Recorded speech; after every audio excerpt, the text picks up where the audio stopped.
Hello viewers, আমি আপনাদের সামনে আজকে একটা আঙুরের একটা রোগ নিয়ে হাজির হয়েছি। আমার সামনে একটা আঙুরের চারা দেখতে পাচ্ছেন। এই আঙুরটাতে এই যে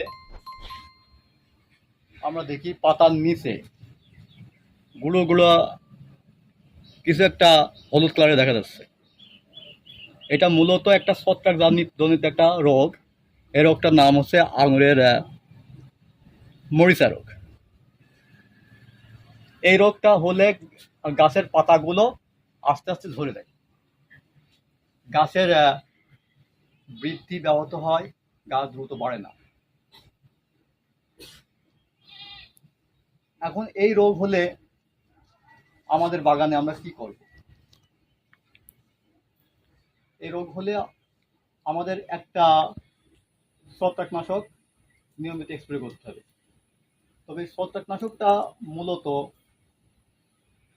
আমরা যে ছত্রাকনাশক সাধারণত ইউজ করি, যেমন ম্যানসার, সাপ, ইনরোফিল, এইগুলো মূলত দিলে এই রোগে খুব একটা ভালো ফলাফল আশা করা যায়।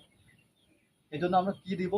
এই জন্য আমাদের একটা ওষুধ ব্যবহার করলে ভালো ফলাফল আসে। সেটা হচ্ছে আপনারা দেখতে পাচ্ছেন, এটা হচ্ছে অ্যামিস্টার টপ।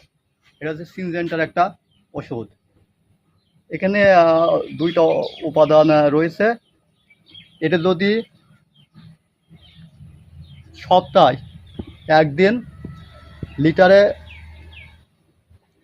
1 মিলি হারে পর্যন্ত বিকেলে স্প্রে করা যায়, ফলে এই রোগের আক্রমণ কমে থাকে। আর যদি রোগের আক্রমণ বেশি হয়ে থাকে, যেমন আমার এই গাছটার মতো হয়ে থাকে, তাহলে আপনারা সপ্তাহে 2 বার দিবেন। লিটারে 1 মিলি হারে পর্যন্ত বিকেলে পুরো গাছ স্প্রে করে দেবেন, যাতে করে পাতার নিচেও যাতে ওষুধটা পুষায়। আমার নামটা আবার বলছি, অ্যামিস্টার টপ। এটা হচ্ছে সিনজেন্টা কোম্পানির অ্যামিস্টার টপ। এটা দারুণ কাজ করে।